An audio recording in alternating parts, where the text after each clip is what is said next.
Okay. Good morning, everybody, and thank you for joining us. This is the second Metadata Templates Working Group hosted by the iRODS Consortium.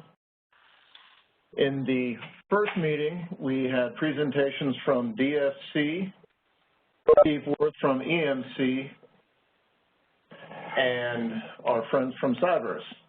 And so we have spent some time thinking about this, and our goal here is to determine what are basically the cross-cutting capabilities we want with the system that provides metadata templates, and how can we come to a standardization that will allow all of the various clients that we have out there in the ecosystem to have a similar, if not an identical, user experience. And so, who are you? I'm sorry? Who am I? Yeah. Okay, well, we can do some introductions. I'm Jason Bosky, and that was Carol Russell, who was so kindly reminding me how meetings work. And so Rick is in the room, Rick Scarbez, and then Mike Conway, who's also been working on this from DSC, is in the room here. And everybody else is, I think, on the computer. Stephanie's driving the computer here on this side. I think I guess that's it, right? So, Rick. All right. This is Rick Scarbez. I've been along with Mike Conway, we've been planning and developing the metadata templates prototype, I suppose, for the iRODS Consortium. And I've got a couple of slides that will let us have something to yell at. So I'll present that. I'll have a little bit of a demo at the end if we have time, if people are interested in seeing it. We recently got metadata templates sort of working as a proof of concept in a REST API, which is pretty neat. If you want to share that URL, they should be able to see them also. Can you put that? Okay. And Terrell just suggested that I put the URL to these slides in the chat, so I am going to do that. You mouse up here as you're sharing. So send to everyone. No, you just send to everyone. Change that. So yeah, now do it.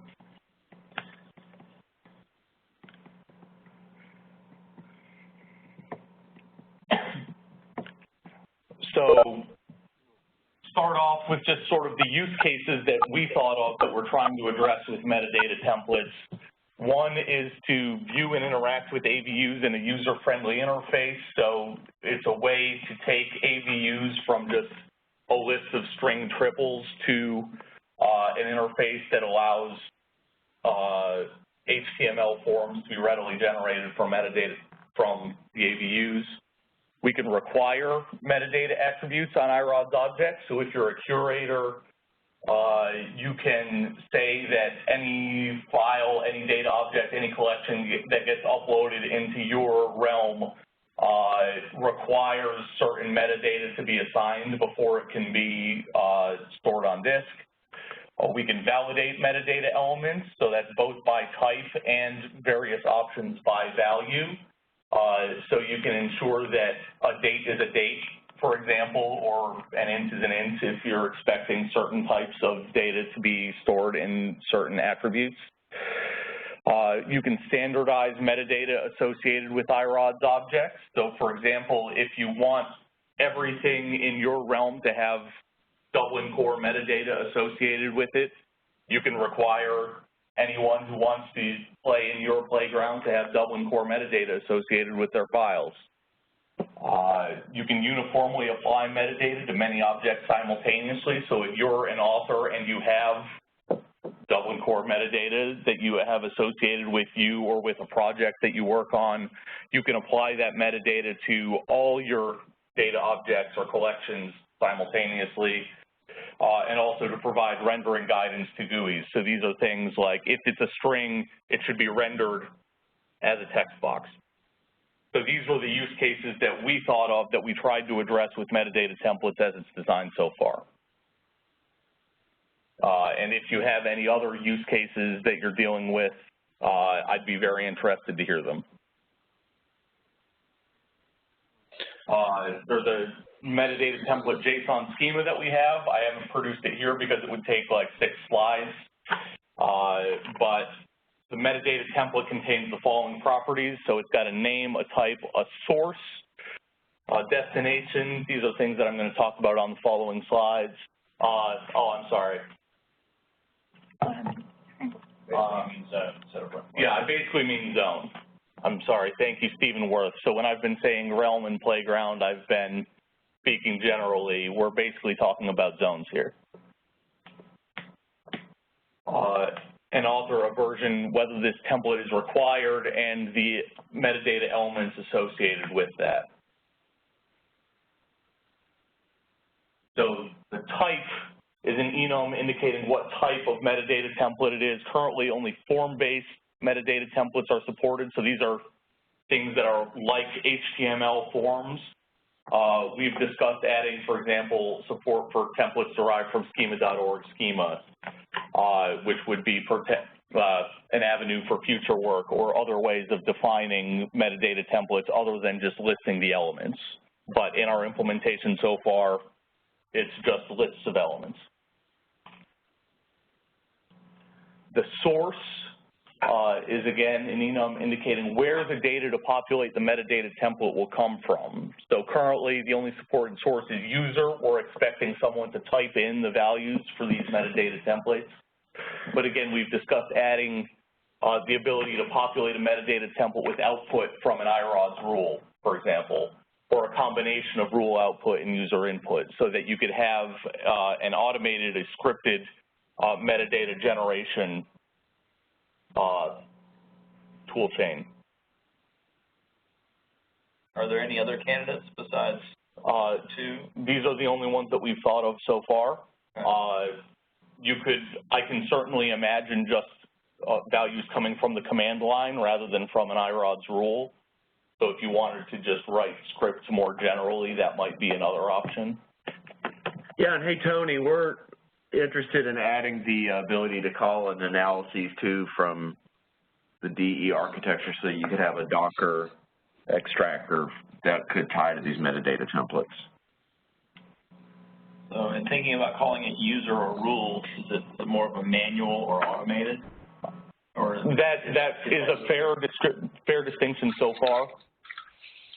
Whether you're manually populating the metadata template elements or whether it's coming from an automated process. So that might be a fair way to refactor this if we want to. Okay. So Rick, go ahead. Sorry. I was just going to add that one of the things we do at Cyverse is that if the user's already entered metadata, and then when they apply a template, if they've already entered an attribute that's in the template, it will autofill the value from their user metadata.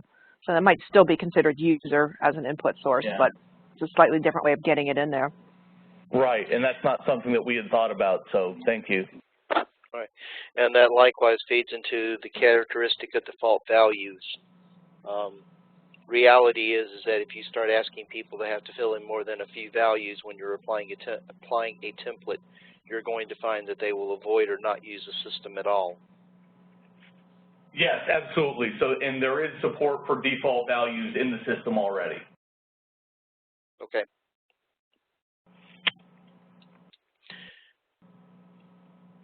Now, the lady who spoke just before me made a very interesting point. And this concept of templates, as we looked at the spec and tried reading some of the code, implies that a template, once applied to a zone, is either in effect all the time or not in effect. Is there any option for turning a template on or off at will on a per collection, per project, or per user basis? It's bound. Right now, the model is that a metadata template is bound. They're published separately, and then the template is bound to a collection based on, or it is bound to a collection, and then the reference implementation that's done by AVU. So it's applied to a collection. Not to a user? Not to a user. It's applied to a collection. Okay. Okay, so sorry, I'm not trying to take you off your presentation. When it's appropriate, we should talk about that is only one of 3 legitimate use cases. Okay. Yeah, we should definitely capture those. Okay, well, I feel like we're going off your topic from where Rick's at. Let him get back to what he's talking. Yeah, that's totally fine. I mean, we have until noon, correct? And this presentation is only going to take a couple more minutes, so please interject if there are relevant points. Go ahead and finish, and then we'll get into discussion. Okay. The destination, again, so we're providing an option for how the metadata will actually be stored on disk. So again, in the reference implementation, we only have one supported destination, and that's iRODS, indicating that the metadata will be stored as AVU triples in the iRODS catalog. But we've discussed adding, for example, the ability to export metadata to an external Postgres database, for example, or whatever other metadata store people may have installed or may be using. So this is a use case that we've considered, but again, only have one option in the reference implementation to date. We also have a JSON schema for metadata elements. So again, the metadata template, the form-based metadata template at least, is made up of a list of elements, and the elements have their own JSON schema that have a name, a description, a type, again, a source, where the value for this element is coming from, a default value, a validation style, validation options, which can vary depending on the validation style and whether or not it's required that this element is populated. So the validation style, we support default, which is just type checking. A string needs to be a string, an int needs to be an int, etc. Is, if you want to ensure that a specific value is populated. In list, so a value that is chosen from a list of possible values. In range and in range exclusive, so these apply to things for which ranges make sense, but if you have a numeric value or a date, you can specify the endpoints and make sure that the value falls between those endpoints. A regex, which you can supply a curator-defined regex, which will be tested against whatever string they try to populate that with. Follow ref, so this is for reference types. You can make sure that it's at least a valid reference, or do not validate. So the range, could that be both integers as well as float? Yes. Okay. So yeah, it's applied for the various types we have, and we support both integer and float numeric types. Okay. Is this list extensible? Yes. Okay, because there are things such as geospatial, and then certain types of designated tuples for certain categories of research where they may want to define what would be regex in a slightly different form. Okay.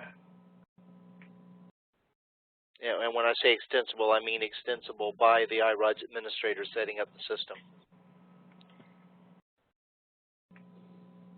Right now, that is, so extensible would require editing the Java code. So right now, we do not support extensibility in the way that you've talked about. So because it would require, so validation it requires a code path. So I'm not sure that it would be possible to make this easily extensible in the way that we're talking about unless we go to more like a plug-in infrastructure where you can plug in a validator. That's what I'm lobbying for. Okay. And the easy use case, Rick, is geospatial data. Okay. Where the validator may want to take into account not only the fact that it's geospatial coordinates, but also want to limit you by what values can be placed in depending upon your region or your security zone, which would be installation dependent. All right, that's a good point, and that makes sense. So we may talk about how to refactor this to make it more easily extensible. Probably the best way is to give it a REST endpoint to a validator it can call. That way you can. So this is, yeah, because this is built around the idea of being a microservice-based architecture. So, yeah, so the idea is you could create your own validators, you could create your own extractors, and so in that manner you could plug in like a gateway to, you know, Dockerized apps for Cyverse or so forth. So that's something to keep in mind. And based on out. Yeah.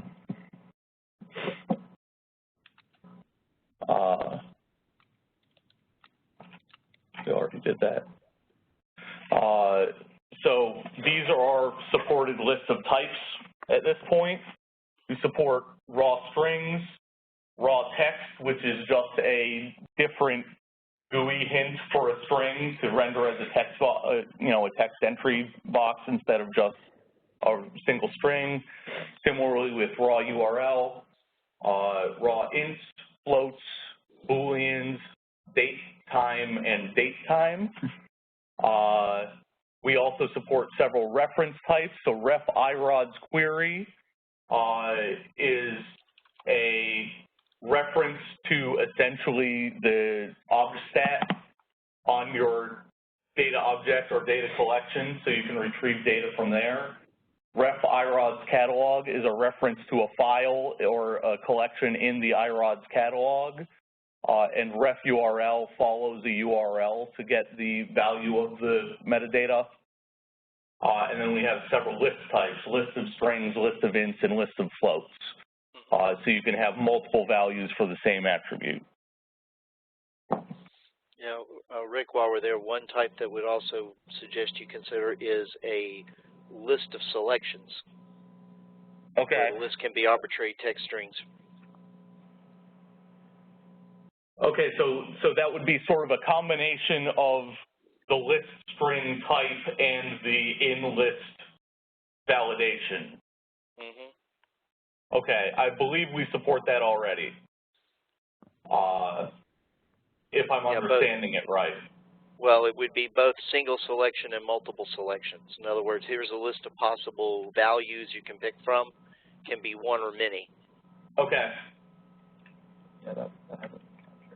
Yeah, we talked about cardinality being part of this. Because one of the use cases is to basically say you need to select, you know, 1 to 5 terms from this controlled vocabulary kind of deal. So you want to be able to specify cardinality, and maybe that intersects with this somehow. I wouldn't, Mike, I would suggest not confusing dictionaries with data validation at this level. Right, because this is an action that's relative to the individual ABU that I'm referring to, not some dictionary where the attribute name may have been picked from, and that dictionary value may itself have an ABU range allowable.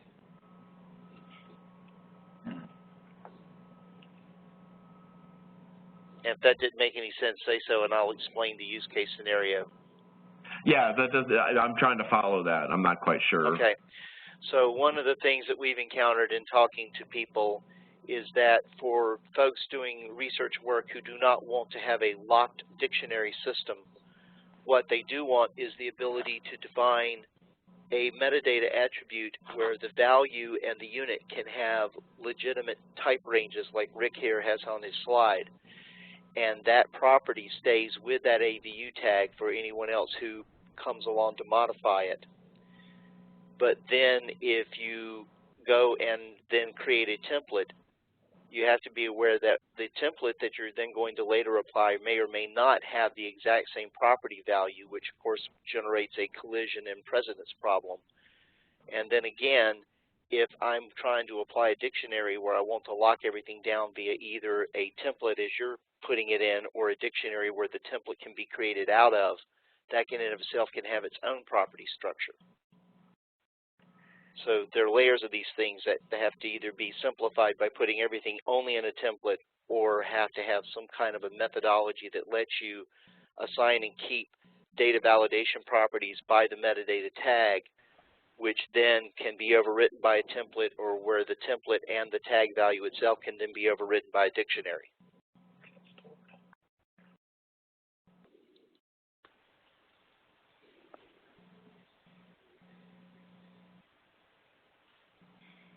All right, we may need to brain on that a little bit more.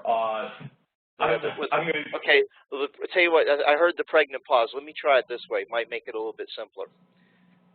Think about this from the standpoint of someone taking iRODS who wants to set up their own environment.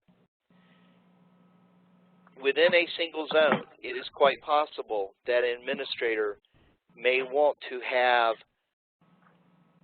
people with the ability to create their own metadata tags who then want to apply data type properties on those tags in an ad hoc fashion as they're creating them, without locking the system down in any way. A second group of users may want to define templates, where templates can be applied at either a per user, per project, per collection, or even system-wide capability.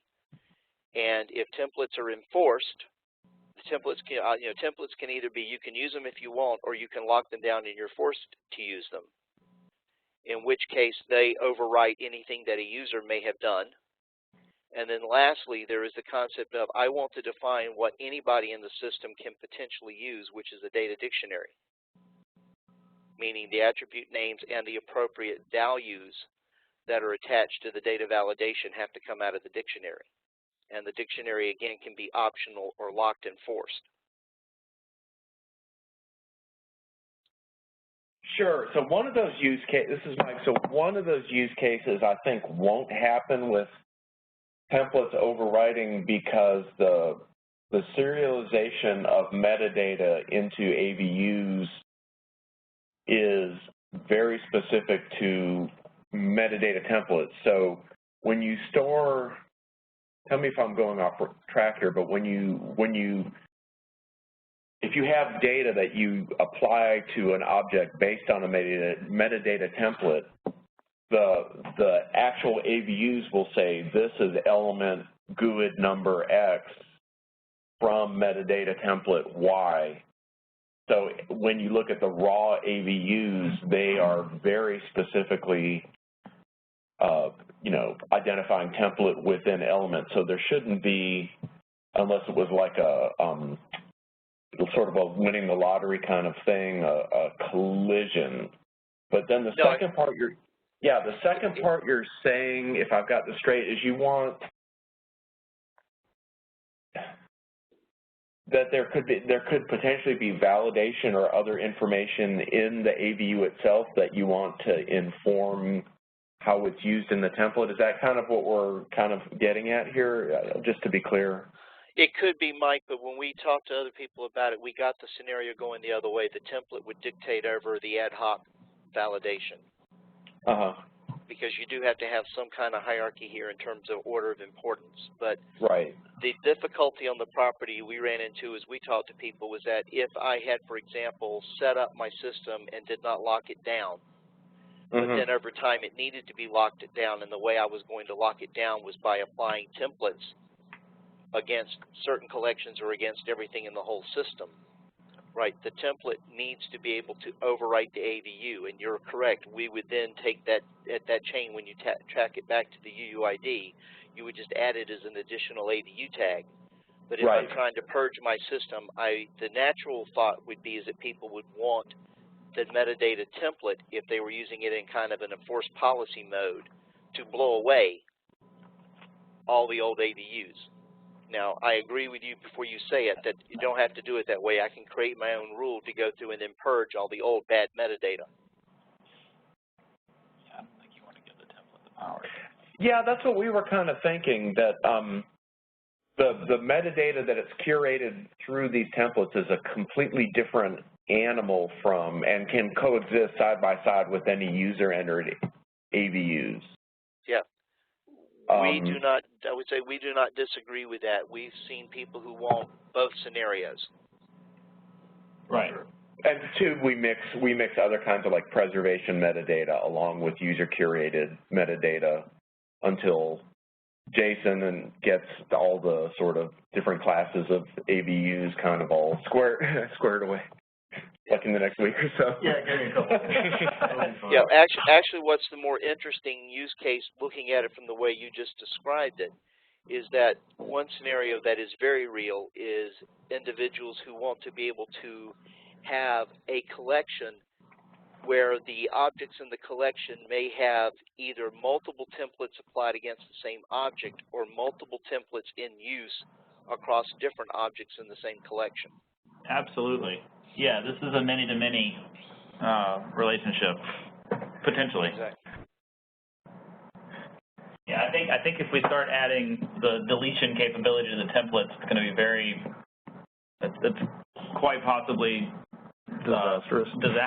Yeah. Yeah, but remember that deleting a template leaves the metadata in place. That's right. I just meant in terms of enforcing, like what he had said earlier, the use case where you want to come in and grooming existing metadata. That's a validation question, and throwing flags and having users come in and curate what's going on. I would be very hesitant to have templates do more than just flag it as out of compliance rather than actually taking any action. That's kind of where we went, is that like variances would by default be like curation events. Yeah. Not taking any action. Yeah, throw up a flag and get out of the way. And then we had like the concept of a lost and found too, Sure. So you could know. So it would be like exception reporting would be the norm. Lost and found. Yeah. Essentially. So you're then saying then that a template can be used both as an input enforcement and a compliance validation capability at the same time? Absolutely. But again, the compliance validation, at least when this was originally conceived, was based on having like a curator's view and role that could then go in and, because we figured in a lot of cases the person curating the data would not be the same person that submitted it. Is Jane on here today? I don't believe so. She may be snowed in, but yeah. Anyways. It's much easier to put on two hats than it is to split them later, so I think it makes a lot of sense to consider them being different people in the use case scenario. Just, if in the real world one human actually wears both hats, that's fine. I think you better be thinking about this problem from the standpoint that within 3 years there will be no... Understand that sort of second scenario where, so right now we're talking about validation and element types in the current templates and how that information is captured in the template. But it sounded like, and sorry for being dense, that you kind of had identified another use case where the validation information is stored in the AVUs in some case?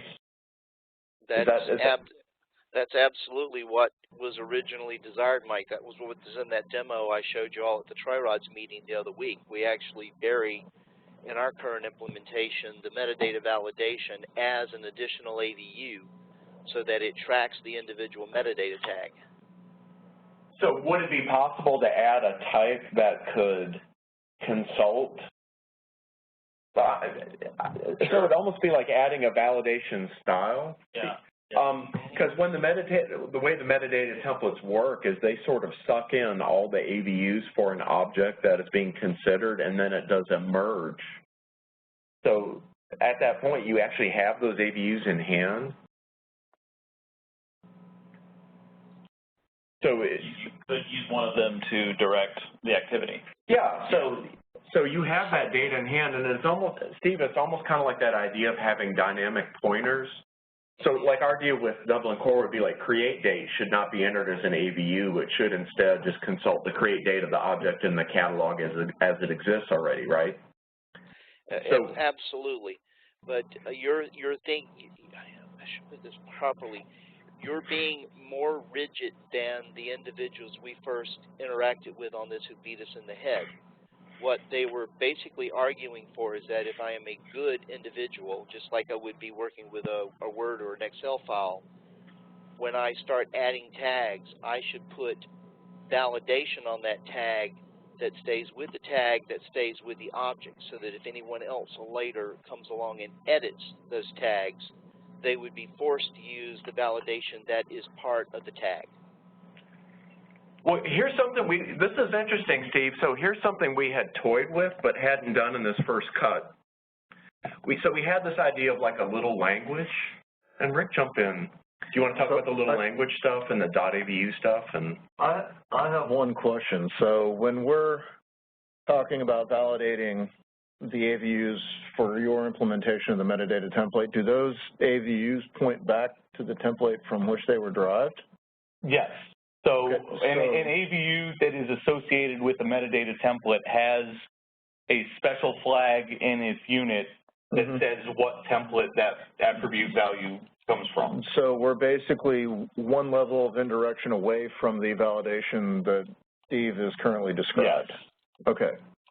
I mean, By the way, please, y'all don't get me wrong. I'm not telling you that I think this is the right and best way to do this. This is what people told us were use cases. Sure. Yeah, but check this out, Steve. So we had this idea that our little language right now would be like a data object dot size, right? And essentially it would just take that value and say, oh, this is, it's almost like a tag in a tapestry thing or a JSP, right? Right.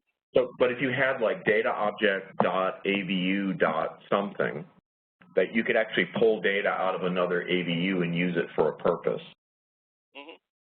So I wonder if you could say data object dot AVU dot validation or something like that, and then just pull essentially the equivalent text that would be stored in the metadata template. Right. Yeah, and I think that would certainly be possible. That would be a slight extension to sort of what we've done so far, but it's not an impossible one. It could. You see what I'm saying, Steve? And then the textual value Michael, we won't get it. Let's not get into designing it here. But I mean, what we're doing today is that we create a second AVU tag with a special name based on the attribute name, and what we bury in the value in the unit field is the information we need to have the actual data typing that Rick has here on the slide. Perfect. Yeah, and so so we were already toying with this idea of being able to use this dot notation to refer to another AVU to derive a value, because you may have a rule, for example, Steve, that's doing like EXIF metadata that has its own AVUs it generates. Right. And then instead of redoing that, you could just say, well, if this AVU is present, pull this value out of here and put it in the template. Now that's the same data object or same collection, right? That you are looking at. You cannot jump to a different object in the catalog and pull one of those references. Correct. The ref iRODS query type, as we've designed it, can look at the object or collection itself and the user who created it. And I believe that's what we've walked it down to. That is its context. Yeah. And that's what would be in the namespace that it could yes. To. Okay. But that's because you're looking at it from a tied to a template point of view. The element case, or should say the use case that we got with, is that this is all a property that should be immutable with the actual AVU tag on a tag-by-tag basis. It has nothing to do with the template. Right. In fact, if you want to think about it from an implementation point of view, the argument would be is that the definition of an AVU should be expanded to be an AVUT, where the T is the data type, and the data type can come from an extensible list that has behind it a plugin that does the validation buried in the iRODS core. Right. Since we are having our own little namespacing inside the U, can we just put the T in there? I don't see why not. The big thing is that it needs to be behind the REST interface to the user. It just becomes a parameter. Right. That's the implementation, right? That's well, and I understand I'm being kind of pedantic, but this is the way people who talk to us explain it to us. Sure. They had a vision and they communicated it. Right. And you never sell anything to anybody that isn't what they already wanted to buy. First you tell them what they want, then, Yeah, and here we are. Yeah, okay, Something like maybe encoding it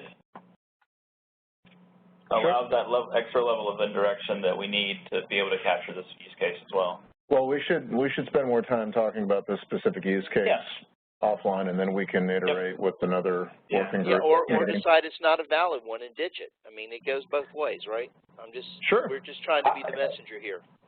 Yeah, Steve, I think that's doable, because the idea of the templates is that there's actually like there's a merge process that goes on where it gathers data from the collection, the object you're looking at, and the AVUs involved, and the template, and those are all merged together to get something. Yeah, so there is a point in the process where we would be able to handle the type of validation that you're talking about. Right, so essentially what you would do, Steve, is that through this, I would suggest maybe this little language approach we're already going towards to dynamically pick pieces out of that sort of context of each template resolution, that you could just pull text from arbitrary AVUs and plug it into the template as your validation, as your type information, et cetera.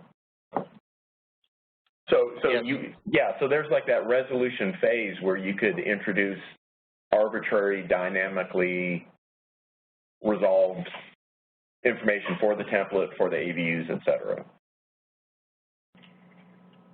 Yes, potentially. Mike, this is probably we're getting too far off the subject. I don't think I disagree with you. I think I'm reacting to the fact that I have always seen the idea of a template as being something that lives either above or outside of the core, while the property of data validation I've always seen as being part of iRODS core. So we're probably just talking back past each other slightly because of use of terminology and vision. Sure, the templates are just the metadata that is used by the validation process, is the kind of the way that we were approaching it. Yep. So, yeah. I think so that's just the cue that says, oh, it should be float. Yeah. Okay. I think we've covered this point as much as we're going to cover it right now, so I'm going to move on through the rest of the slides. So the components of the metadata template architecture as we currently understand it are these four. A parser that generates the metadata template POJOs from JSON and vice versa, takes the POJOs back to JSON so they can be stored on disk. A validator that validates the metadata templates and elements, which we were just talking about maybe should be moved somewhere else as the software matures.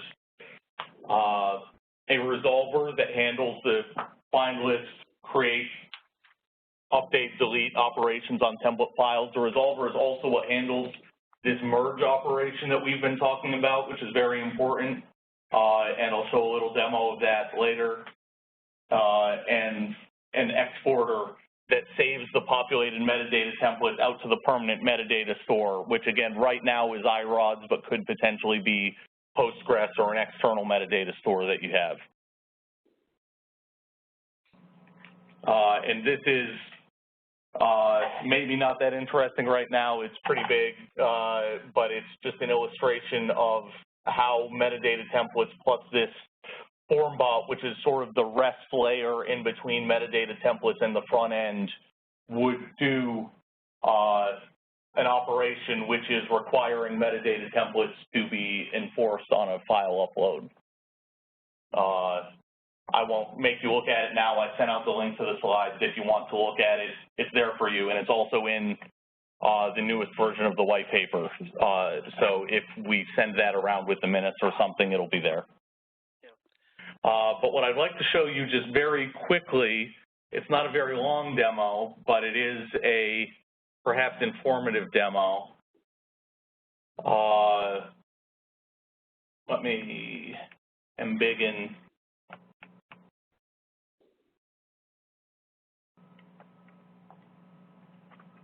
So this is just an example of a file that I have. So I can do imeta ls-d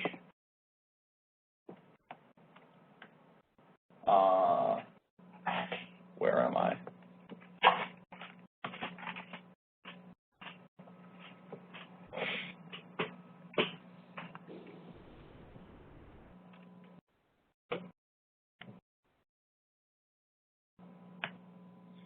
right? And we see here that we have several AVUs associated with it, including this from template notation. So this tells you what template it comes from and the UUID associated with that template. So we have a subset of Dublin core already associated with this file.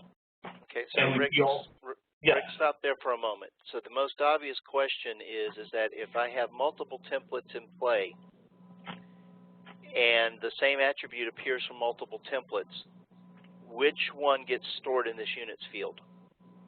Or are we on to talking about the resolver at this point? Right now, you would have at least potentially a different attribute for each template. If they both had title, you would have title from one template, and you could have title from another template. Yes, but those really should be the GUIDs, not the name title, right? So it really should be like the attribute title should be a GUID. Okay. Do you know what I'm saying? Yes, absolutely. Okay. That's easily capable of being put back in, so that's not a problem.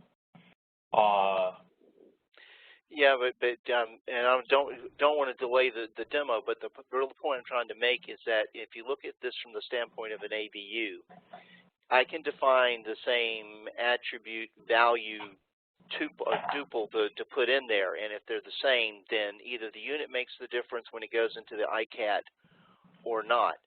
So what this would mean is that if I have multiple templates, I would have multiple attribute value pairs where the unit field differs by the template name, correct?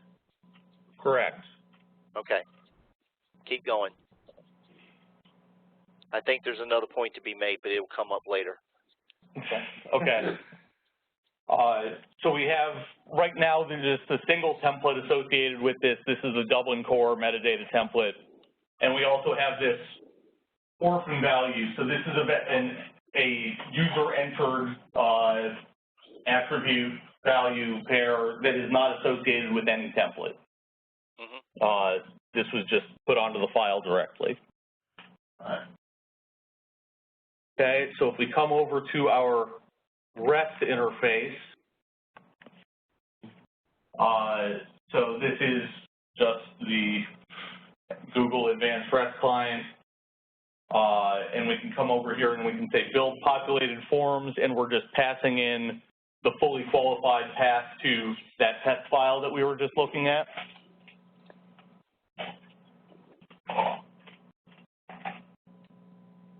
And we can see here it's sort of long, but what we have here is an array of forms, and the forms are populated from the merge process. So we see here title, which is already populated, which we saw over from when we were looking at the AVUs directly from the command line, and author, and this, but see, for example, so subject is a property in the metadata templates file that has not yet been and is not required to be on, it is not required by Dublin core, so it is not a required element, but it comes back in this list. So if we're generating a GUI, we can show people that there is a subject field that they are welcome to populate.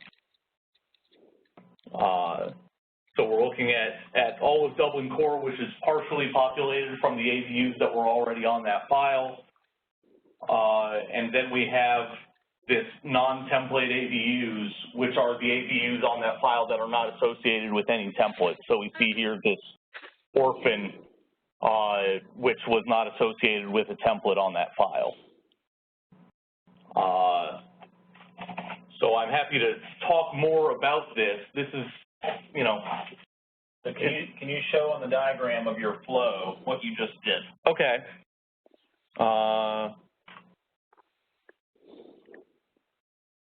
Oh, that's not what I wanted to do.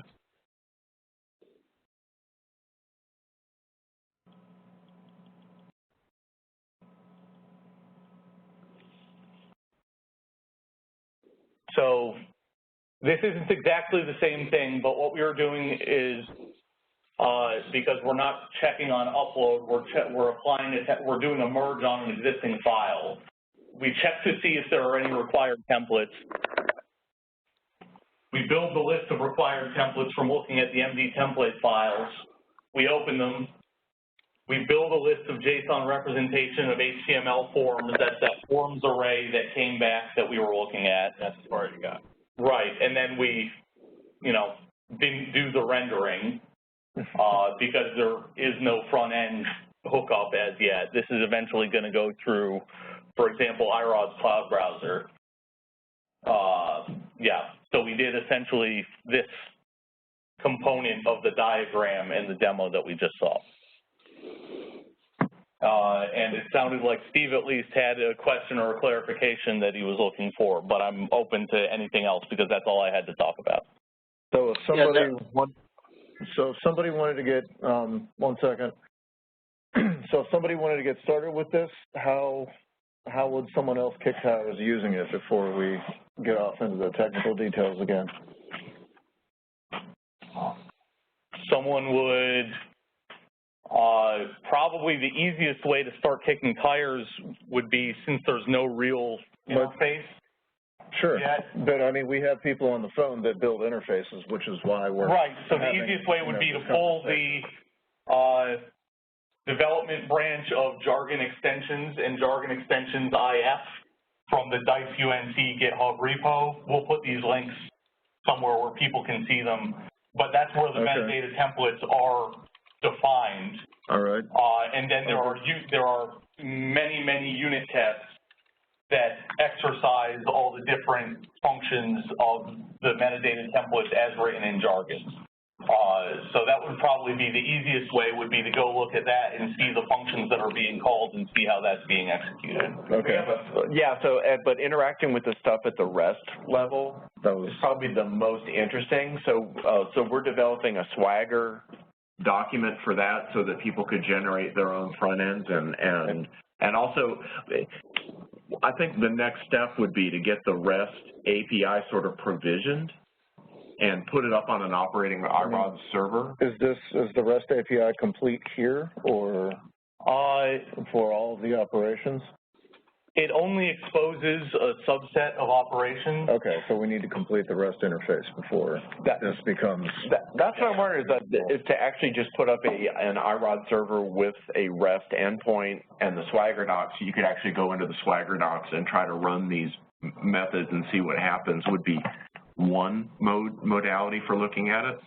The second one for, I know for Ramona and Tony, was we did this with the discovery environment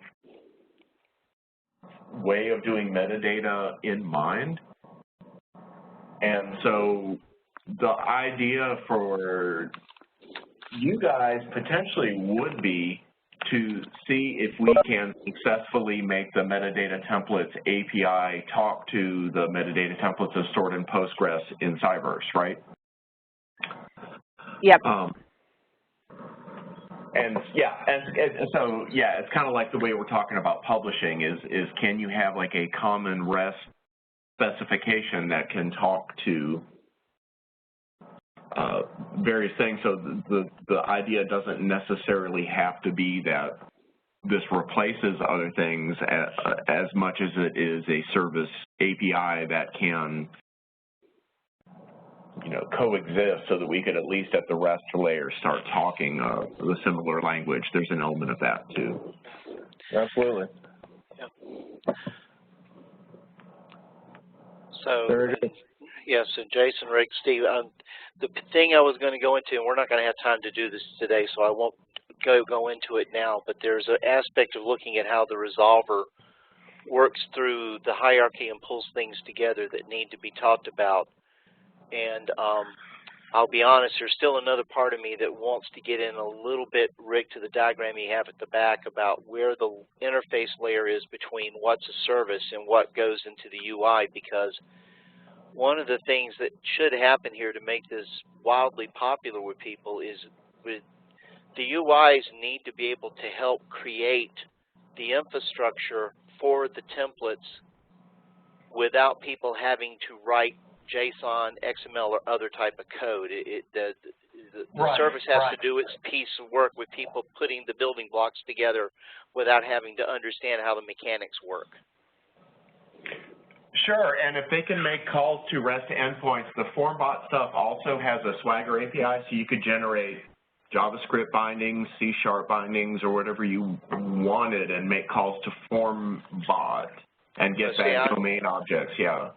I'm going to make the argument that, or make the point, we can have an argument later if we want to, but I would contend that, the ability to create, I would almost want to argue that the ability to create a template or a form should be something that I could do through a iForm type of command where I just give some simple little attribute value listing of the construct I want. Sure. Without having to know how to program. And I think that's really doable. We kind of are waving our hands at the sort of the form building aspect of it right now, as most developers do, and just say, oh yeah, we'll just start with the JSON. Yeah. But yeah, as long as you can do something that generates that JSON, you could, you know, like I know that like within discovery environment, there already is in Belphegor, I think, right, the ability to create your templates through an interactive form kind of situation. Yes, that's correct. Can you guys show that? Would that be worth showing, or? Yeah, I don't have GUI access. Well, I'll just, sorry. Yeah. Yeah, my internet died at home, so I'm on my phone, so I can't. Yeah, I can't share either. Looking at the clock, we should do this another time. I would say this is something we should do another time. I know I personally would love to see that from one of you if we can arrange to do it on another day. Yeah. Because it would be good to understand. We'll have follow-up meetings for sure. Yeah. So can I just ask one more question as we get close to the end here, and if we don't have time to answer it, that's okay.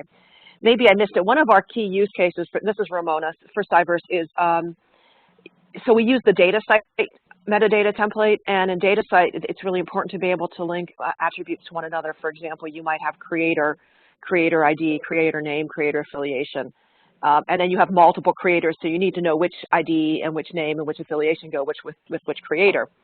And I didn't see a way to do that with these templates, but maybe there is, and I missed it.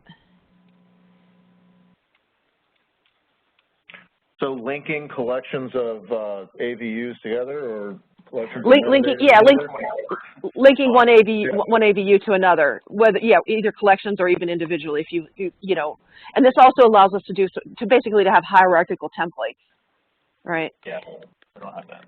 Yeah, that is not currently in there. Okay, that's cool. But we'll need that in the future. I mean, we need it now, but we'll settle for in the future because we don't have it. We don't have. Ramona, we can talk about this offline, but are you talking about grouping fields together, or is this like a linked data kind of link to like? It's more like a linked data kind of link. Right. So we do have the concept of those AVUs being HTTP resolvable references to another item in the catalog. And so I'm wondering if maybe we actually do have this in there. That'd be neat to kind of explore more to see. Well, is an AVU considered an item in the catalog? Yes, and that's kind of where. Okay, then that's there. Then that might be able to do it, right? Yeah. Because we have the same. This was actually built with linked data stuff in mind, right? I mean, that was the main use case of Cyverse for developing our own metadata. Was one of the primary use cases was, well, one, templates, which you've obviously now got, and the second one was this need to link to link AVUs to one another and to other objects. Yeah, one of the issues with REST, and this is interesting, this is maybe for another day, is that we want to start treating every piece of the catalog as an HTTP resolvable reference. And so, you could do that at the HTTP layer, or could we internally create sort of reference structures that can that could exist within iRODS, like with our dot notation kind of thing. That could, but that could also be surfaced as HTTP references. Right. Cool. So it's like you show us something really cool and new, and of course, as soon as you show it, we're like, well, we want these things too. So, sorry. No, that's why we're here. We're trying to work with the NDS people on that global thing, and it's all JSON LD and stuff they want off the other side. So yep, that's what we're going to need too. Yeah, great. Okay. All right. Well, this is a great piece of work. Is there a plan for the next one? What kind of time frame are we looking at?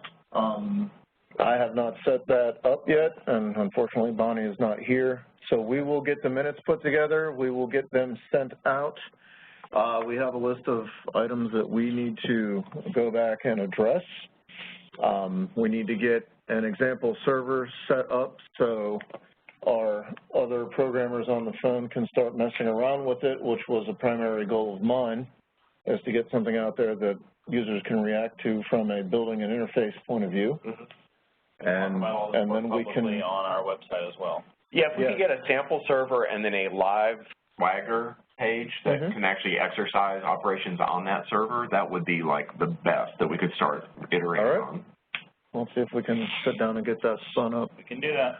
Okay. Yeah, well, you know, if you don't want to wait, I mean, Arthur, correct me, weren't we able to build the code this week? Yes, I was actually able to do that this morning, actually. Okay. I'm just trying to figure out the calls. And Ricky, if you could post just this example you just showed us would be great for me, so I can use it as a guide. Okay. Very good. Okay. Thank you. Well, I mean, definitely do what you're proposing, Jason, but you don't have to let that stop you, so to speak, is all I'm making the point of. Thanks, everybody. This is great work. Yeah, thank you so much. Very exciting. Thank you for going on the call. All right, take care. Thank you all. Bye-bye. Bye-bye. Bye.